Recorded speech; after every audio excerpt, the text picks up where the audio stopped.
রব্বানা আতিহিম দিফাইন মিনাল আযাব ওয়ালআনহুম লানান কাবীরা।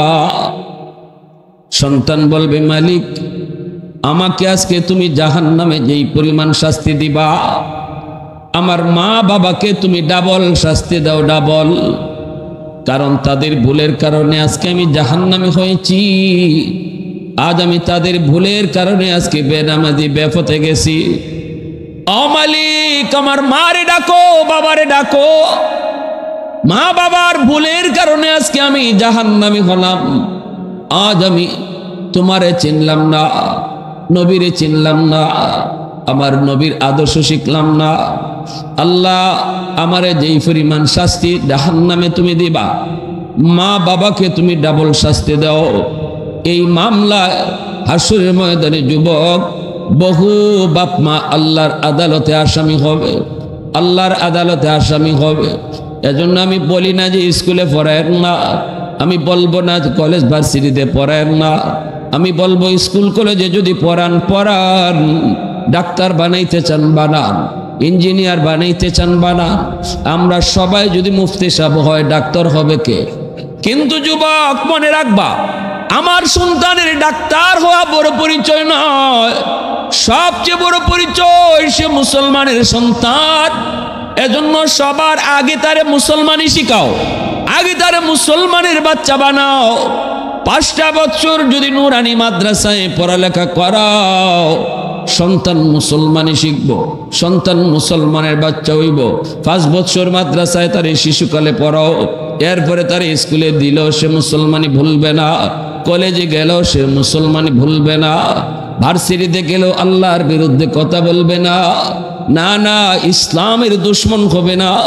ঢাকা ইউনিভার্সিটির বাংলা বিভাগেও যদি পড়ে, সেখানেও কোরআনের পক্ষের সৈনিক হবে আপনার সন্তান। কারণ শিশুকালে 5 বছর তারে মাদ্রাসায় পড়ানো হয়েছে।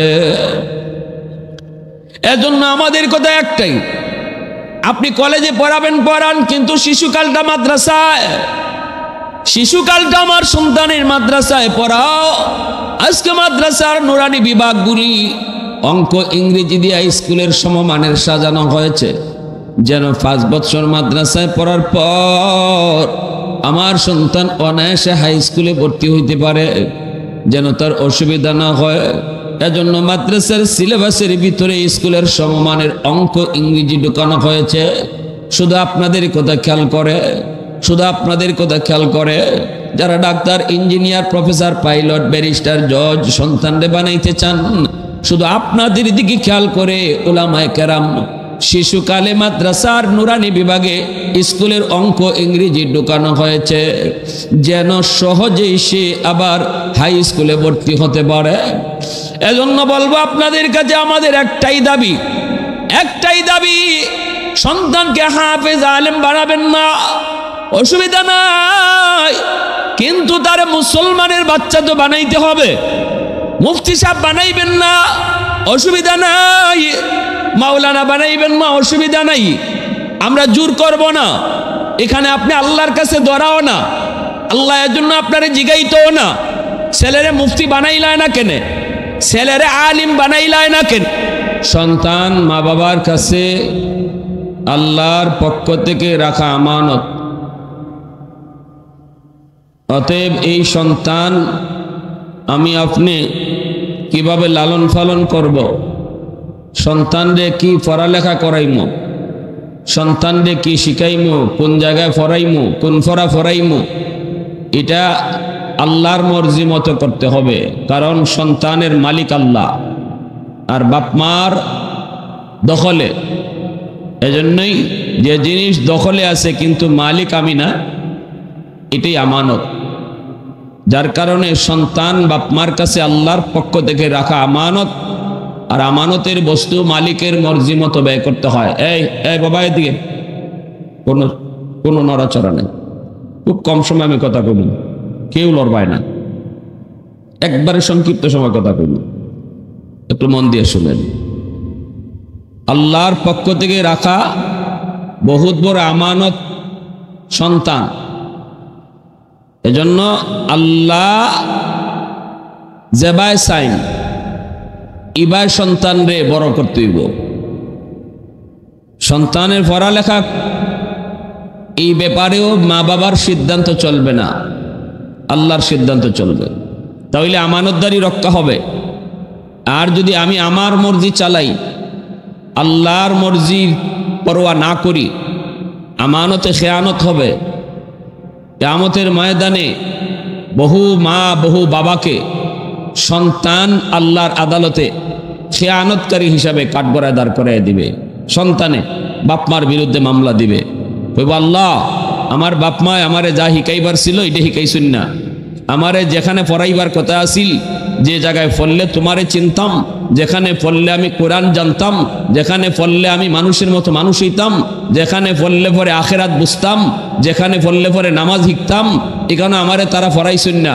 আমারে পড়াইছুন আগডুম বাগডুম গোড়াডুম সাজে, ওই দেখা যায় তাল গাছ, ওই আমাদের গা, এগুলা আমি আজ পর্যন্ত আগডুমের অর্থ জানলাম না। আল্লাহ আমার আব্বা আম্মা যে আমারে বাগডুম পড়াইছে, এই বাগডুমের অর্থ আমি আজ পর্যন্ত জানলাম না। আমার উস্তাদও জানে না, আমার বাপ মায়ও জানে না, আমিও জানি না। আমারে নমাজ শিখাইছে না, আমারে তারা শরীয়তের বিধিবিধান শিখাইছে না, আমারে ওই দেখা যায় তাল গাছ দেখাইছে, মক্কা মদিনা দেখাইছে না।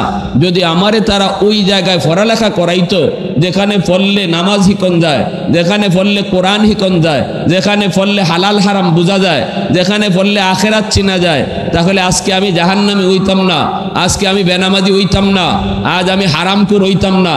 আমার বাপমার ভুল সিদ্ধান্তের কারণে আজ আমি হারামখোর, আজ আমি মদখোর, আজ আমি গাঞ্জাখোর, আজ আমি ভিন্ন পথে খারাপ পথে গেছি। এর জন্য আমার বাপমা দায়ী, এর জন্য আমার বাপমা দায়ী। হাসরের মাঠে সবাই দোষ আরেকজনের গাঢ় চাপাইতে চাইব।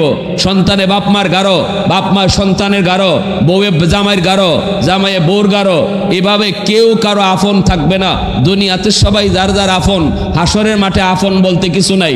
সব ওই যুবক দুশ্মন, কারে কাটায় বিপদে ফেলাইয়া, কার গাঢ় কাটায় দুষ চাপাইয়া নিজে বাঁচত। এর নাম হইল হাসরের মাঠ, এর নাম হইল হাসরের।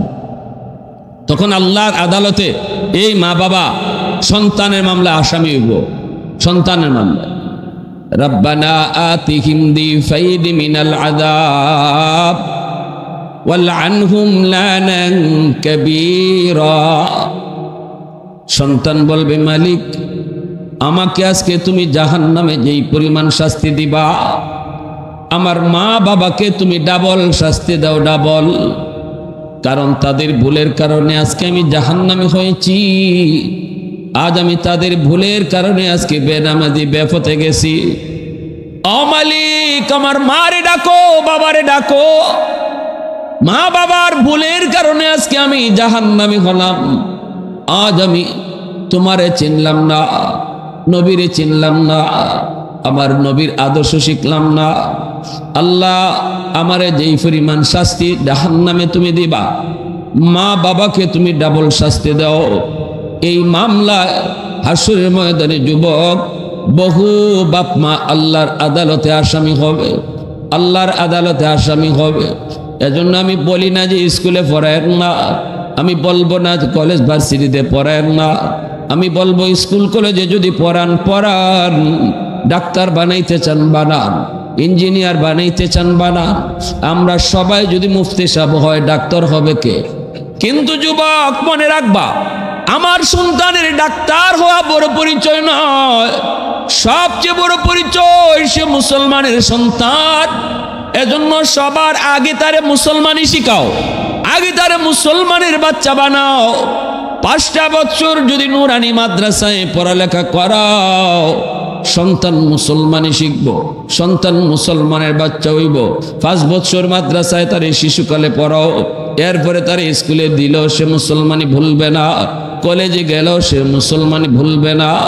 ভার্সিটিতে গেলেও আল্লাহর বিরুদ্ধে কথা বলবে না, না না ইসলামের দুশ্মন হবে না। ঢাকা ইউনিভার্সিটির বাংলা বিভাগেও যদি পড়ে, সেখানেও কোরআনের পক্ষের সৈনিক হবে আপনার সন্তান। কারণ শিশুকালে 5 বছর তারে মাদ্রাসায় পড়ানো হয়েছে। এজন্য আমাদের কথা একটাই, আপনি কলেজে পড়াবেন পড়ান, কিন্তু শিশুকালটা মাদ্রাসায়, শিশুকালটা আমার সন্তানের মাদ্রাসায় পড়াও। আজকে মাদ্রাসার নুরানি বিভাগগুলি অঙ্ক ইংরেজি দিয়ে স্কুলের সমমানের সাজানো হয়েছে, যেন 5 বছর মাদ্রাসায় পড়ার পর আমার সন্তান অনায়াসে হাই স্কুলে ভর্তি হইতে পারে, যেন তার অসুবিধা না হয়। এজন্য মাদ্রাসার সিলেবাসের ভিতরে স্কুলের সমমানের অঙ্ক ইংরেজি ঢুকানো হয়েছে। শুধু আপনাদের কথা খেয়াল করে, শুধু আপনাদের কথা খেয়াল করে যারা doctor, engineer, professor, pilot, barrister, জজ সন্তানরে বানাইতে চান, শুধু আপনাদের দিকে খেয়াল করে উলামায়ে কেরাম শিশুকালে মাদ্রাসার নুরানি বিভাগে স্কুলের অঙ্ক ইংরেজি ঢুকানো হয়েছে, যেন সহজেই সে আবার হাই স্কুলে ভর্তি হতে পারে। এজন্য বলবো আপনাদের কাছে আমাদের একটাই দাবি, সন্তানকে হাফেজ আলেম বানাবেন না, অসুবিধা নাই, কিন্তু তার মুসলমানের বাচ্চা তো বানাইতে হবে। মুফতি সাহেব বানাইবেন না, অসুবিধা নাই, মাওলানা বানাইবেন না, অসুবিধা নাই, আমরা জোর করব না। এখানে আপনি আল্লাহর কাছে ধরাও না, আল্লাহ এর জন্য আপনারে জিগাইতেও না ছেলেরে মুফতি বানাইলায় না কেনে, ছেলেরে আলিম বানাইলায় না কেনে, এটা আল্লাহ জিগাইতো না। এই জন্য আল্লাহর কাছে জবাব দিতে হবে না, কিন্তু আল্লাহ তা আপনারে জিগাইব সন্তানরে মুসলমানি শিখাইছো কিনা, সন্তানরে আমি আল্লাহর পরিচয় শিখাইছো কিনা, আখিরাতের বুঝ তারে দিছো কিনা, আমার নবীর আদর্শ সে জানলো কিনা, বলো বলো। এই প্রশ্নের সম্মুখীন আমি আপনি প্রত্যেকেই বাপ মা আল্লাহর সামনে হাজির হব। এই প্রশ্নের সম্মুখীন আল্লাহর সামনে আমি আপনি হব। সন্তানই তখন বাপ মারে আল্লাহর কাছে হাজির করাইব, সন্তানই মামলা দিয়ে হাজির করাই দিব। এজন্য মুফতি সাহেব বানাবেন না, অসুবিধা নাই, কিন্তু মুসলমানের বাচ্চা বানাইতে হবে, ঠিক না জোরা হোক। মুসলমানের বাচ্চা যদি বানাইতে হয় 5 বছর মিনিমাম মাদ্রাসায় পড়াইতেই হবে। 5 বছর যদি নুরানি মাদ্রাসায় পড়ানো হয় তাহলে তার কলিজার ভিতরে মুসলমানি ঢুকব। মক্তবে 1 ঘন্টা পড়াইয়া মুসলমানি শিখানো হয় না, মক্তবে 1 ঘন্টা পড়াইয়া ইসলামের প্রাথমিক জ্ঞানের নলেজ হয় না। 5টা বছর তার মাদ্রাসায় পড়াও, চোখের মধ্যে কোরআন তেলাওয়াত রেকর্ড হোক, কানের মধ্যে কোরআন তেলাওয়াতের আওয়াজ রেকর্ড হোক, ভার্সিটিতে গেলেও তার রেকর্ড ভুলবে না, ঠিক কিনা? আওয়াজ দেখো, শিশুকালে যা দেখে, শিশুকালে যা শুনে রে যুবক, এটা তার চোখ দিয়া যা দেখবো মেমোরিতে ভিডিও আকারে রেকর্ড হইব, কান দিয়া যা শুনবো এটা অডিও আকারে রেকর্ড হইব। ছেলে বড় হওয়ার পর এতদিন যা রেকর্ড করেছে তাই সাপ্লাই দিব, বাজাইব যা রেকর্ড হয় এটাই বাজবো। এজন্য শিশুকালটা আমার সন্তানের অবহেলায় যেন নষ্ট না হয়। আগডুম বাগডুম শিখাইয়া লাভটা হয়েছে আজ পর্যন্ত কিতা আপনারা কোন স্কুলে 5 বছর পড়াইয়া তারে ব্যাঙ্গের ফাল আর সাইকেল দৌড়ানি শিখাইয়া সন্তানের ভবিষ্যৎ অন্ধকার করতেছে। আমরা আগডুম বাগডুম শিখাইয়া সন্তানের ফাউন্ডেশন দুর্বল করতেছি। মানুষের জীবনের ফাউন্ডেশন শিশুকাল, ঘরের ফাউন্ডেশন যত মজবুত হয় ঘর তত মজবুত হয়। মানুষের জীবনের ফাউন্ডেশন শিশুকাল, এই শিশুকালটা তার ফাউন্ডেশন। এই ফাউন্ডেশন যদি আমি আগডুম বাগডুম ফরাইয়া ফাউন্ডেশন দেই তাহলে তার গোটা জিন্দগি দুর্বল থাকবো। ইসলামের উপরে, বিধিবিধানের উপরে, আল্লাহ পাকের হুকুম আহকামের উপরে সে দুর্বল থাকবো। আর যদি তার এই ফাউন্ডেশনটা আল্লাহর পরিচয়, নবীর পরিচয়, আখিরাতের পরিচয়, কবরের পরিচয়, হালাল হারামের পরিচয় যদি তার কলিজায় ঢুকাইয়া ফাউন্ডেশন করা হয় তাহলে সারা জীবন এটা মজবুত থাকবে, ঠিক কিনা জোরে খাও? সারা জীবন তার ফাউন্ডেশন মজবুত থাকবো। এজন্য সে যেখানেই যাক, যে পরিবেশেই যাক, সে কখনো ইসলামের বিরুদ্ধে কথা বলবে না, কোরআনের বিরুদ্ধে কথা বলবে না, বাপ মার সাথে বেয়াদবি করবে না, মুরব্বীদের সাথে বেয়াদবি করবে না। কারণ তার দিলের ভিতরে শিশুকালেই কোরআনের মহব্বত, ইসলামের মহব্বত কলিজায় ঢুকাইয়া দেওয়া হয়েছে, ফাউন্ডেশন মজবুত করে তোলা হয়েছে। এজন্য আমার ভাইরা বন্ধুরা, যুবক, একটু দিলটা নরম করে কথাগুলি বোঝার চেষ্টা করো। আমি আগেই বলেছি, আল্লাহ পাক রব্বুল আলামিন বলেন, যারা কোরআন পড়ে আর যারা কোরআন পড়ে না, এরা 2 দল কোনোদিন সমান হতে পারে না। এখন যদি আমি আপনি নিয়ত করি, না হুজুর আমার সন্তানরা আমি আলেমই বানাবো, হাফেজি বানাবো, তাহলে আপনি নূরুন আলা নূর। দুনিয়াতে এর চেয়ে সুন্দর কোনো সিদ্ধান্ত বাপ মার হয় না। যদি নিয়ত করে সন্তানকে আলেম বানাবো, হাফেজে কোরআন বানাবো, এটা হলো সবচেয়ে উত্তম সিদ্ধান্ত, উত্তম সিদ্ধান্ত। আর যদি না বানান তবে আল্লাহর কাছে আপনি ধরা নাই। মাওলানা না বানাইলে আল্লাহর কাছে আপনি ধরা না, মুফতি সাহেব না বানাইলে আল্লাহর কাছে আপনি ধরা না।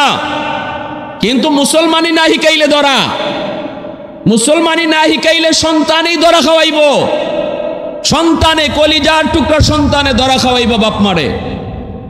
আর যদি কোনো মা কোনো বাবা নিয়ত করে আলিম বানাইতা, হাফিজ বানাইতা, তাহলে দুনিয়াতে এর চেয়ে উত্তম আর সিদ্ধান্ত হয় না।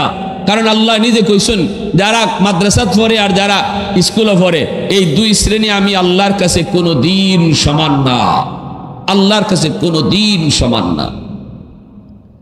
ভাইয়েরা আমার, মরণের পর সব কিছু বন্ধ হয়ে যাবে, কিন্তু মনে রাখবা যে তিনটা জিনিস তোমার চালু থাকবে। এর ভিতরে একটা হলো নেক সন্তান, একটা হলো নেক সন্তান। দুনিয়াতে যদি একজন সন্তানকে আলেম বানিয়ে দাও, যদি দুনিয়াতে একজন সন্তানকে হাফেজে কোরআন বানায় যাইতে পারো, তাহলে আমি আপনি কবরে চলে গেলেও আমার নেকি জারি থাকবো। সুবহানাল্লাহ জোরে কও।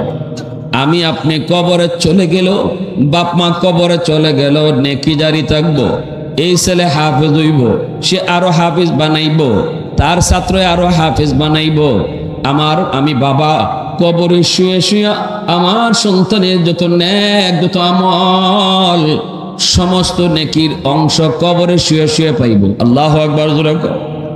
মরণের সময় যদি সন্তান সূরা ইয়াসিনপুরের যুবক, আল্লাহ পাক মরণের কষ্ট মাফ করে দেলায়। আল্লাহু আকবার জোরে কও।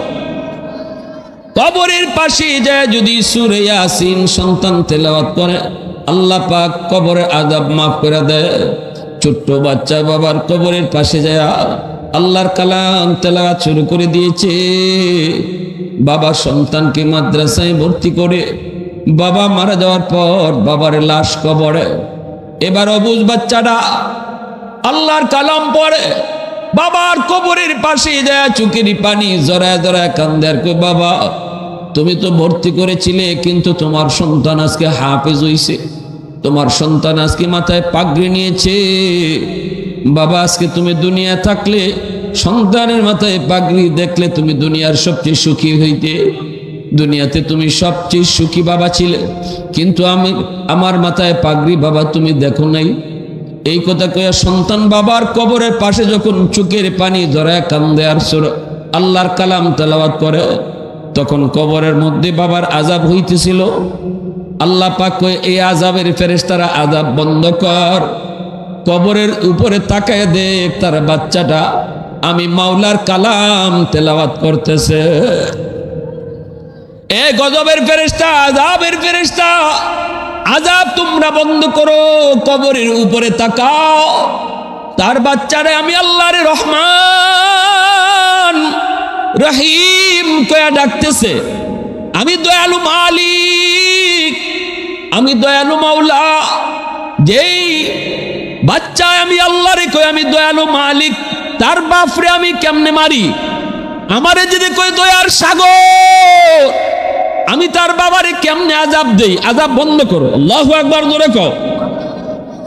ওই সন্তানের তিলাওয়াত আর সন্তানের উসিলায় আল্লাহ পাক রব্বুল আলামিন কবরের আযাব মাফ করে দিয়েছে।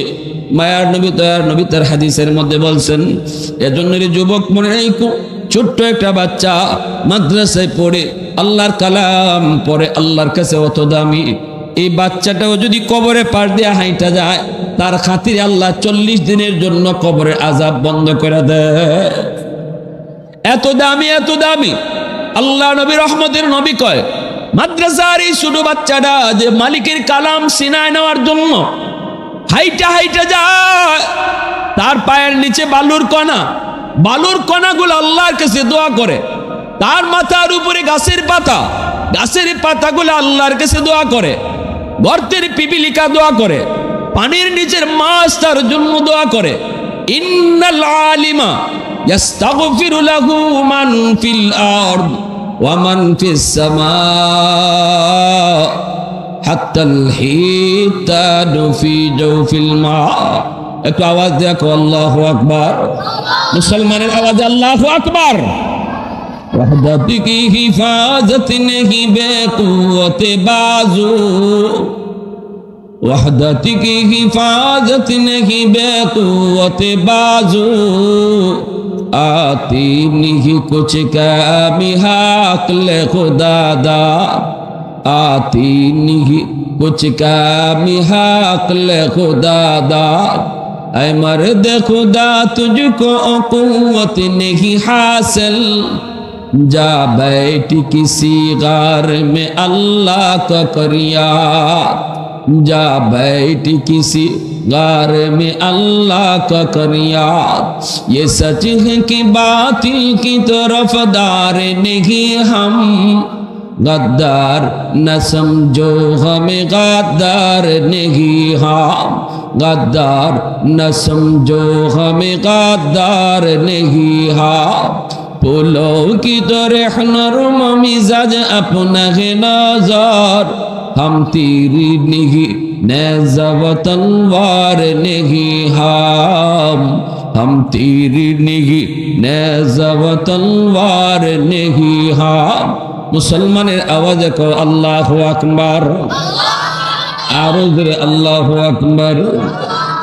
अल्लाहर नबी बोलेन उम्मतेर दल তোমরা যদিও মাদ্রাসায় যে পড়ে, মাদ্রাসায় যারা পড়ায়, যারা কোরআন পড়ে, যারা কোরআন পড়ায়, এদের মর্যাদা তোমরা যদি নাও বুঝো, আসমান জমিনে আর যত মাখলুক আছে ওরা কিন্তু ঠিকই বুঝে। এমনকি গাছের পাতাটাও মাদ্রাসার ছাত্ররে চিনে, বালুর কণাটাও একজন তালেবে এলেমকে চিনে। এমনিভাবে গাছের পাতা, গর্তের পিপিলিকা, পানির নিচের মাছ, জঙ্গলের বাঘ ভাল্লুক, তারাও কিন্তু ভালো করেই চিনে, ভালো করে চিনে, ভালো করে চিনে। এজন্য রে যুবক, এই যুবক একটু শোনো, ও ভাইরা বন্ধুরা, ওই যে হযরত মাওলানা আব্দুল হামিদ সাহেব রাহিমাহুল্লাহ বাহুবলের বহু বড় একজন বুজুর্গ ছিলেন। রশিদপুর তেমুন্না রাস্তার মুখে একটা বাঘ বইয়া রয়েছে, মানুষজন কেউ যায় না, ডানে বামে মানুষজন দাঁড়ায় আছে, কেউ যায় না। আমাদের উস্তাদদের জবানে শুনেছি, আমাদের দাদাদের জবানে শুনেছি, আল্লাহর ওলি তিনি আইতেছেন, মানুষের কই হুজুর সামনে যায় না, একটা বাঘ রাস্তায় বসা, আপনার খেয়ে ফেলবে। সবাই রাস্তার দুনো পাশে আটক, কেউ রাস্তা পারাপার হইতে পারে না। আল্লাহর ওলি আস্তে করে বাঘের কাছে গেলেন, কারো কথা তিনি শুনলেন না। এত বড় বাঘ, যে বাঘের কাছে গেলে পরে বাঘ হিংস্র হয়, মানুষের কলিজা খায়, রক্ত খায়, হাড্ডি চিবায় খায়, মানুষ দেখলে যেই বাঘ হিংস্র হয়। কিন্তু ওই বাঘ নবীর একজন নায়েব, একজন আলেম, একজন আল্লাহর ওলি রে, কোরআনের ধারক বাহক একজন বুজুর্গকে দেখা বাঘটা আস্তে করে লেজ নিচের দিকে নাড়ে আর বুঝাইতেছে, হুজুর এই মানুষেরা আপনারে না চিনলো, আমি বাঘ আপনারে চিনে ফেলেছি। কানটার মধ্যে দইরা বলতেছেন, এই বাঘ এটা তোমার জায়গা না, রাস্তায় বসা তোমার জায়গা না, তোমার ঠিকানা হলো জঙ্গল, এই রাস্তা হলো মানুষের পারাপারের জায়গা, মানুষকে কেন কষ্ট দিতেছো, তুমি জঙ্গলে চলে যাও। এই বইলে তিনি যখন বাঘটারে আস্তে করে জঙ্গলের দিকে দেখায়া দিলেন, হাজারো মানুষের সামনে বাঘটা মাথাটা নিচের দিকে দিয়া লেজ নাইরা নাইরা সে জঙ্গলের দিকে চলে গেছে। আওয়াজ দিয়া কও সুবহানাল্লাহ। মতালিবে মাওলা হো মেরে ইশকে নিরালা, মতালিবে মাওলা হো মেরে ইশকে নিরালা, है जुमला जहां जिनके तजल्ली से उजाला, है जुमला जहां जिनके तजल्ली से उजाला, मदरुद जहां गैर खुदा यार नदारम, जुदी याद खुदा ही चिदिगोर कार नदारम, जुदी याद खुदा ही चिदिगोर कार नदारम। मुसलमानेर आवाज देखो अल्लाहु अकबर, आरो जोरे अल्लाहु अकबर। এমন একটা সন্তান, মাগো তোমার কি মন চায় না? বাবারে তোমার কি মন চায় না তোমার একটা সন্তান হাফেজ কোরআন হোক, তোমার একটা সন্তান আলেম হোক? কিয়ামতের ময়দানে আল্লাহ পাক একটা মুকুট হাতে লইয়া দাঁড়ায় থাকবে আর বলবে, কোথায় তোমরা বাপ মা? নবীর মা বাবা যায় কইব, আল্লাহ আমি অমুক নবীর আম্মা, আমি অমুক নবীর আব্বা। আল্লাহ বলবে, আমি কোন নবীর বাপ মারে খুঁজি না, সাথে সাথে আলেমের বাপ মা আইব, হাফেজে কোরআনের বাপ মা আইব। কইব, আল্লাহ আমি অমুক আলেমের বাবা, আমি অমুক হাফেজের মা। আল্লাহ তখন হাসরবাসীর সামনে বলবেন, আমি তো তোমাদেরকেই খুঁজতেছি। দুনিয়ার জমিনে তোমার সন্তানের মাথায় পাগড়ি পরাইছে মানুষ, আজকে তোমরা বাপ মার মাথায় পাগড়ি পরাইবো আমি আল্লাহ নিজে। আল্লাহু আকবার। একজন হাফেজের মাথায় পাগড়ি পরায় দুনিয়ার মানুষ, আর হাফেজের বাপ মার মাথায় পাগড়ি পরাইবো আল্লাহ নিজে। হাসরের মাঠে আল্লাহ নিজে পাগড়ি পরাইবো। মান কারা আল কুরআন ওয়া আমিলা বিমা ফিহি উলবিসা ওয়ালিদাহু তাজান ইয়াউমাল কিয়ামা দাউহু আহসানু মিন দাউইশ শামস। এই কথাটা আমার নবী বলেছেন। নবী বলেন, কিয়ামতের ময়দানে হাফেজ আলেমের বাপমার মাথায় আল্লাহ এমন একটা পাগড়ি পরাইব, এমন একটা মুকুট পরাইব, যেই পাগড়ি যেই মুকুটের পাওয়ার সূর্যের চেয়ে অনেক বেশি হবে, সূর্যের চেয়েও এর পাওয়ার অনেক বেশি হবে। মানুষেরা কইব, চিনচনি কেডা?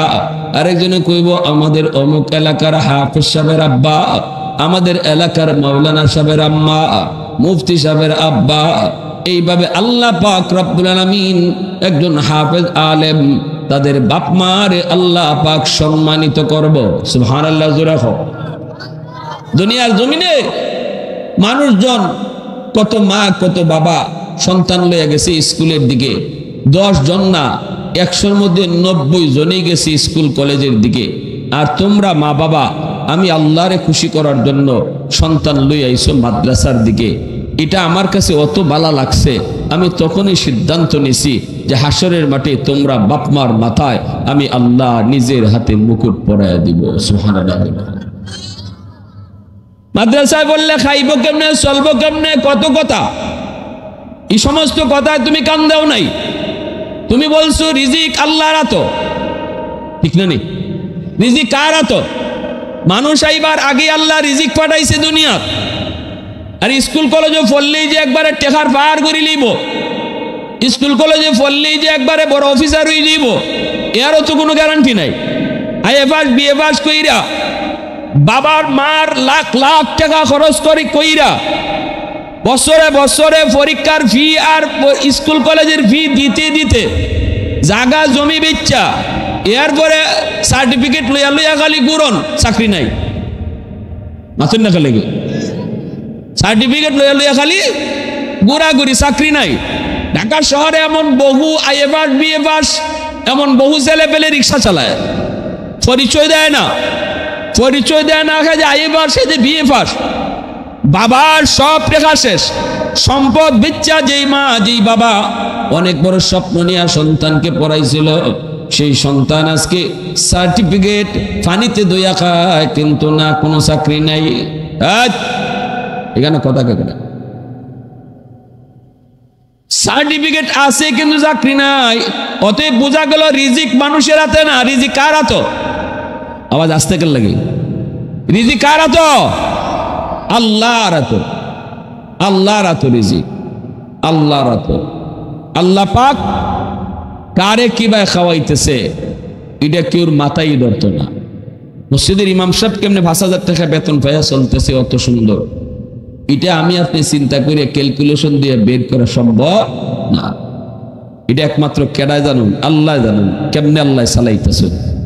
এজন্য আল্লাহ কয় রিজিক আমার হাতে, রিজিক লয়ে তুমি পেরেশানি করো না, তোমার রিজিক তোমার কাছে পৌঁছবো। তাহলে আমরা রিজিক চাইমু কার হাতে? আল্লাহর কাছে। এজন্য আল্লাহ কয় যেই বাবা যেই মা মানুষের এই সমস্ত কথায় কান দিছে না, যে মাদ্রাসায় পড়লে খাইব কেমনে, মাদ্রাসায় পড়লে চলবো কেমনে, মাদ্রাসার তো কোনো সার্টিফিকেট নাই, চাকরি বাকরি নাই, কেমনে চলবো কেমনে খাইব, এই সমস্ত চিন্তা, এই সমস্ত কথা বাপ মায় শুনছে কিন্তু কান দিছে না। কয় না, রিজিকের চিন্তা আমার না, রিজিকের চিন্তা কার? আল্লাহর। আমার কাম হইল আমার সন্তানরে মুসলমানের বাচ্চা বানানি, আমার সন্তানরে আমি আলেম বানাইতাম, আমার সন্তানরে হাফেজ বানাইতাম, আমি দুনিয়া থেকে গেলেও আমার কবরে যাতে সওয়াব জারি থাকে এমন একজন আওলাদ বানাই যাইতাম। মানুষে কইতো যে একজন আলেম, একজন হাফেজ দুনিয়াতে আমারে আলেমের আব্বা কইয়া ডাকছে, হাসরের মাঠে আল্লাহও আমারে আলেমের আব্বা কইয়া ডাক দিবা। দুনিয়াতে মানুষে হাফিজ সাহেবের আম্মা কইয়া ডাক দিছে, হাসরের মাঠেও একজন হাফেজের বাপ মারে আল্লাহ নাম ধরে ডাক দিত না, আল্লাহও কইব ও হাফিজ সাহেবের আব্বা, ও হাফিজ সাহেবের আম্মা। এতটা সম্মান আল্লাহ হাসরের মাঠেও দিব, কারণ এই মা বাবারে আল্লাহ এত সম্মান দিতেছে যে দুনিয়ার সমস্ত 90 জন বাপ মার তালে তালে তুমি স্কুল কলেজের দিকে গেছো না, তুমি আমি আল্লাহরে খুশি করার লাগি বাচ্চাটারে লইয়া আমার কোরআনের প্রতিষ্ঠানে আইছো, তখনই আমি আল্লাহ তোমরা বাপ মার উপরে খুশি হয়ে গেছি। সুবহানাল্লাহি ওয়া বিহামদি সুবহানাল্লাহিল আযীম। এজন্য আমার ভাইরা, এজন্য ভাইরা ঠকবেন না, সন্তানকে হাফেজ আলেম বানাইবার নিয়ত করলে ঠকবেন না। দুনিয়াতে কোনো হাফেজ সাহেবের আব্বা ঠকছে না, দুনিয়াতে কোনো আলেমের বাপ মা ঠকছে না, দুনিয়াতে কোনো মুফতি সাহেবের বাপ মা ঠকছে না, আখিরাতেও ঠকতো না। আল্লাহু আকবার জোরে হোক। দুনিয়াতেও আল্লাহ ইজ্জত দিছে, আখিরাতেও আল্লাহ ইজ্জত দিব। আখিরাতে আল্লাহ নিজের হাতে মাথায় পাগড়ি পরাইয়া দিব। হাসরবাসী দেখবো খালি আল্লাহ কত সম্মান দিতেছে একজন আলেমের, একজন হাফেজের বাপ মারে, হাসরবাসী খালি দেখবো। সুবহানাল্লাহ আওয়াজ দিয়া বলেন। এজন্য আমার ভাইরা, হাফেজ আলেমের কত দাম, কোরআনের এলেমের কত দাম, কত দাম। সুলাইমান আলাইহিস সালাম তিনি বয়ে রয়েছেন, রানী বিলকিস আইতেছে, সুলাইমান নবী তিনি ঘোষণা দিয়ে দিয়েছেন তাড়াতাড়ি মুসলমান হও, নাইলে যুদ্ধের জন্য প্রস্তুত নাও। এমনি রানী বিলকিস মন্ত্রী পরিষদ নিয়ে মিটিংয়ে বইছে, মন্ত্রী পরিষদ লিয়া মিটিংয়ে বইছে, কয় এখন কি করি তাড়াতাড়ি কও। সুলাইমান তিনি আমারে চিঠি দিছেন, হুদহুদ পাখির মাধ্যমে চিঠি পাঠাইছেন, চিঠিতে লেখা হয় তুমি কালেমা পড়ে মুসলমান হও, কালেমা পড়ে মুসলমান হও, নইলে যুদ্ধের জন্য প্রস্তুতি নাও। মিটিং বইছে মন্ত্রী পরিষদ লিয়া, কি করতাম কও। এক একজনে এক কথা কয়, তা আমরা কি শক্তি কম আসেনি? কেন লাগি আমরা তার কাছে সারেন্ডার হইতাম? যুদ্ধ কর্ম, তার সাথে কি করবো? যুদ্ধ কর্ম। রানী বিলকিস মাথার তো গিলু আছে, কইছে যুদ্ধ করবাইনে পরে আগে বুঝন লাগবো ইনি খালি বাদশাহ নাকি আল্লাহর নবীও। যদি খালি বাদশাহ হইল তাইলে যুদ্ধ করার মতো দুঃসাহস আমরা দেখাইতাম পারি। খালি বাদশাহ যদি হইল, হার জিত পরে যুদ্ধ করবার মতো আমরা সাহস করতাম পারি। আর যদি ইনি বাদশাহ আবার আল্লাহর নবীও, তাইলে যুদ্ধ করার চিন্তা বাদ দিলাও। কারণ নবীরা নিজের ইচ্ছায় যুদ্ধ করে না, নবীরা নিজের সৈন্য লাগে না, নবীদের সাথে আল্লাহর ইচ্ছা থাকে, আল্লাহর সৈনিক থাকে। অতএব নবীদের সাথে যুদ্ধ করে লাভ হইতো না। তাহলে সুলাইমান নবী ইনি নবী না, ইনি নবীও বাদশাহ না খালি বাদশাহ, এটা বুঝার লাগি রানী বিলকিসে কয় নাও আমি একটা পরীক্ষা করি। 1000 স্বর্ণ ইট দিয়ে দিছে, 1000 স্বর্ণের ইট।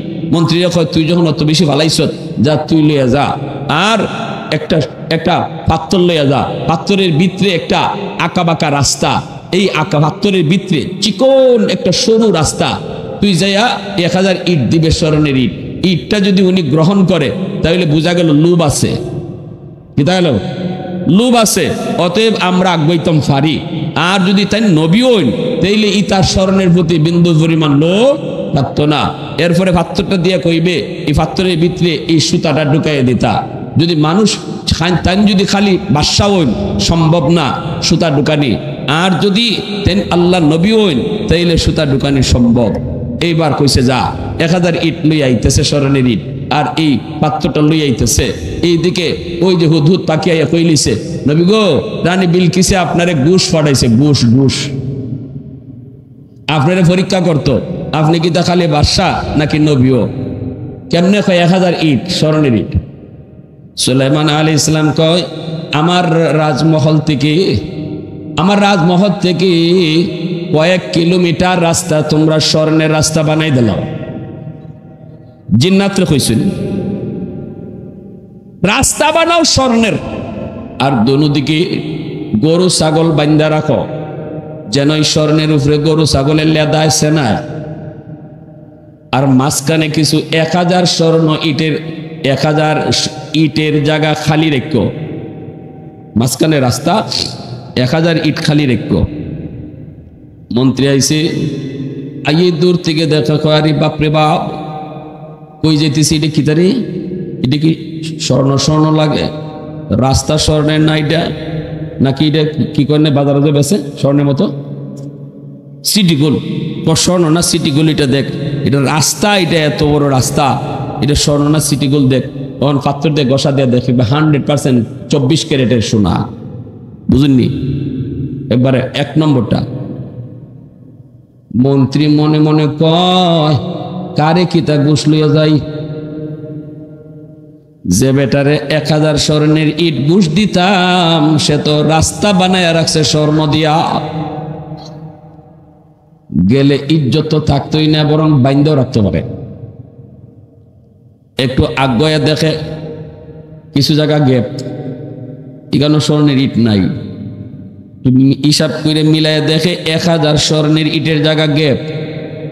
এখন মন্ত্রী কয়রি, এখন যদি এই ইটগুলা লইয়া যায় তাইলে আমরা সুর কই আটকাইব, ঠিক না? নি কইব আমার রাস্তার থেকে 1000 ইট তোমরা লই আইছো চুরি কইরা, তাইলে এই জায়গা গ্যাপ থাকতে গেল লাগে।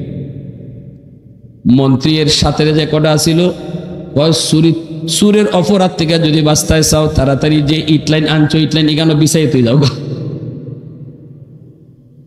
জেলেন আনছো ইলেন এখানে মিল মতো বিছাই তুই যাও, এই ঠিকানাই তৈছে। তৈয়া মন্ত্রী কয় যে মানুষটারে অত কথা কইলাম, রানীর সামনে যুদ্ধ করমু, লাগলে তারে গাছও লটকাইমু, এই মানুষটা এত ফাওয়ারি মানুষ, আইলাম ওই যখন একটু দেখতে হয়ে যাই, আইসে সুলাইমান নবীর সামনে। সুলাইমান নবী এখন ইট কই, কয় ইট তো হুজুর আপনার রাস্তার গ্যাপ আছিল, আমরা পূরণ করে দিয়েছি।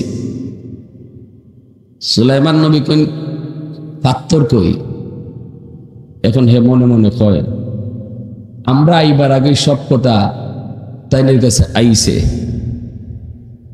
সাধারণ মানুষ না। মিটিংও যে আমি কইসলাম সুলাইমান রে গাছও লটকাইমু, এই কথা তো অবশ্যই এখানে আইছে, তাইলে আজকে আমার কপালও শনি আছে। মন্ত্রী বুঝে লইছে। সুলাইমান নবী এখন তুমি ডরাইও না, তোমার সব কথাই আমার খানো আইছে, তোমার আটকাইতাম না, পাত্রটা দিলাও। পাত্রটা দিছে, সুতাও লইছেন, লইয়া সুলাইমান আলাইহিস সালাম এখন কই রে ফিফরা, পিঁপড়ারে ডাক দিছেন, ডাক দিয়া পিঁপড়াও তো তাই কথা শুনতো, সুলাইমান নবীর কথা তো সবই শুনতো। পিঁপড়ারে কইছেন তুই ই পাত্রের ভিতরে হামাইয়া ই মাথার থেকে হি মাথার সুতাটা লইয়ে যা। পিঁপড়ায় সুতার মাথার কামড় দিয়া পাত্রের ভিতরে হামাইয়া আঁকা বাঁকা রাস্তা পাত্রের ভিতরে এমনে থেকে হেমনে বাইরেছে সুতা লইয়া। সুলাইমান আলাইহিস সালামের সুতা দিয়া কন্যাও তোমার রানীর এনে দিও। এখন হে আইছে সালাম কালাম দিয়া আর খালি কইছে ভগবান আমারে যে বাঁচাই আনছো তুমি, যে জায়গাতে আজকে গেছলাম। রানী বিলকিসে কয় কিতারে খবর কিতা, কয় খবর কইও না, তোমার মতো ফকির নিয়ে আর আছেন 1000 সোনার ইট দিয়ে ফাটাইছো, বেটা রাস্তা বানাইতে রাখছে স্বর্ণ। এরপরে তো বাকিটা ইতিহাস, আমি যে বাচ্চা আইছি দয়া করে সারছেন, উপায় নাই, নেও তোমার ভাত। সুতা কেমনে ঢুকাইছে, ফিফরায় হারাই দিছে, সুতা কিতা হারাইছে, তখন কিতা করতা কও। রানী বিলকিস কয় আর কোনো মাত মাতিস না, তাড়াতাড়ি সব গিয়া তার মাপ চাই, মুসলমান হয়ে যাই।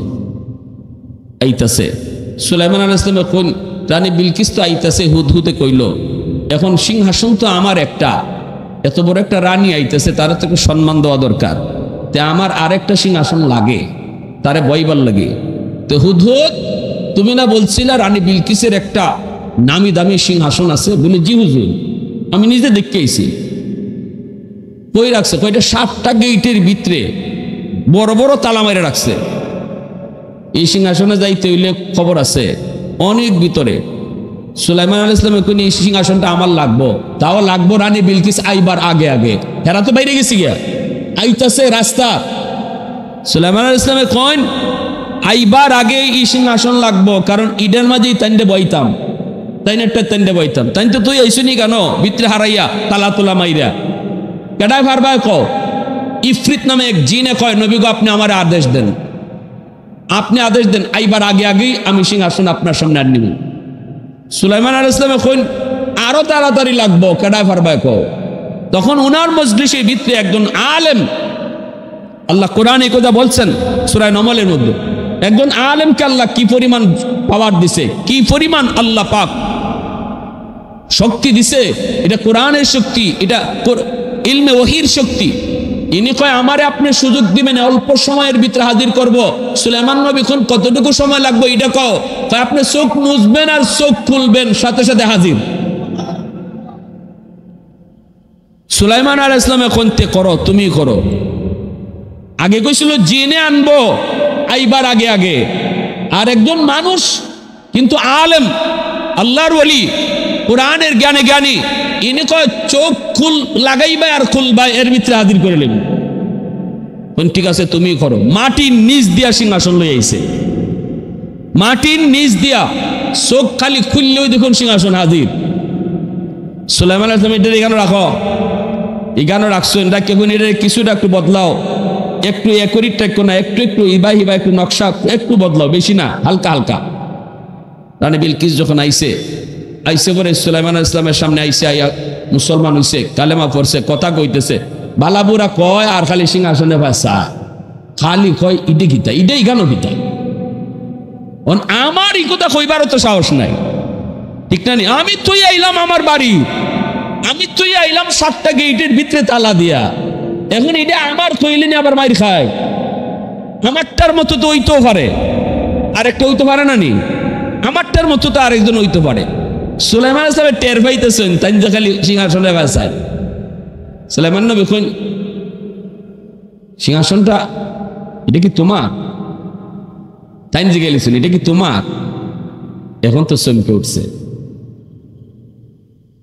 সুলাইমান আলাইহিস সালাম এইবার এই প্রশ্নটা করে তার একটা পরীক্ষা নিতেছেন, কারণ রানী বিলকিস আইবার আগে তাই এলাকার তাইনের রাজমহল সাজাইছেন, আর তাইনের মন্ত্রী পরিষদ যারা আছিল এরা কইছিল, নবী গো আপনার বাপ সব তো বেশি ভালো না, আপনি তো মনে রানী বিলকিসের দাওয়াত দিচ্ছেন, তাইনও আইতেছেন মুসলমান হইতা, বিয়া শাদী করবার মনে খেয়াল আপনার, তবে বুঝা করুন রানী বিলকিসের কিন্তু বুদ্ধি কম। সুলাইমান ওখানে আছে দেখ মনে বুদ্ধি কম না বেশি। আর একটা কয় নবী গো যদ্দূর শুনছি এটা জিনের মাইয়া, এটা জিনের মাইয়া, অতএব বুঝা শুনিয়া বিয়া শাদী করলে কইরেন। তাই এখন এটাও বুঝ মনে, ওই যে বুদ্ধি কম হয়েছিল এই পরীক্ষাটার লাগে, তাই কইন সিংহাসনটা কি তোমার? এখন রানী বিলকিস যদি কইলে আমার, এখানেও নির্বুদ্ধিতার পরিচয়, কারণ এটা তোমারটার মতো ওইলো, এটা আরেকজনের হইতে পারে, ঠিক না নি? আবার একরিট না, কিছু কিছু বদলাইলো আছে। আবার যদি কয় না, তাহলে এটাও একটা সুন্দর জবাব হয় না। রানী বিলকিসের জবাব দেখো আমারটার মতোই, কিতা কইছে আমারটার মতোই। এরপরে তাই কইছে ঠিক আছে বুদ্ধির পরিচয় পাইছেন। এই যে বলছিলাম আমার ঘটনা মূল কথা, যে একজন আলেমের আল্লাহ পাক মর্যাদাও দিছে, পাওয়ারও দিছে। এটা পাওয়ারটা দুনিয়াবি কোনো পাওয়ার না, এটা ইলমে ওহীর পাওয়ার, ঠিক কিনা জোরে খান? এটা ইলমে ওহীর পাওয়ার। এজন্য ঠকবেন না সন্তানকে আলেম বানাইলে। এরপরও আমি কই আলেম কেউ না বানাইলে আল্লাহর কাছে ধরা খাইতা না, কিন্তু মুসলমানের বাচ্চা না বানাইলে ধরা খাওয়ান লাগবো। এজন্য কই ডাক্তার বানাবেন, ইঞ্জিনিয়ার বানাবেন, আমাদের আপত্তি নেই, কিন্তু মুসলমানের বাচ্চা বানাইতে হলে, মুসলমানের সন্তান বানাইতে হলে মিনিমাম 5 বছর মাদ্রাসায় পড়ানো লাগবে। আর মক্তবে 1 ঘন্টা জি না, কিলাকিলি গুসাগুসি বাচ্চেন ইতা সারাইতে তো হুজুরে 1 ঘন্টা জায়গা। অনেক বিটেন আছে কদুর এটা জ্বালাইতেছে, সকালে নাস্তা বানাইতাম দে মক্তবে হুজুরের কাছে পাঠাই দে, যা জ্বালানি হুজুরে গে জ্বালাক। অতএব আমার ভাইরা সবাই অল্প কথা বললাম, আমরা প্রত্যেকে এই জিনিসটা বুঝি, সন্তান বাপমার কাছে আমানত, আমানতে খেয়ানত করেন না। আল্লাহর মর্জি মতো আমার সন্তানকে পড়ালেখা করাইমু, আল্লাহর পরিচয় শিখাইমু, তারপরে আমার সন্তান আমার জন্য সদকায়ে জারিয়া হবে। আল্লাহ আমাদের সবাইকে বোঝার তৌফিক দান করুন, আমল করার তৌফিক।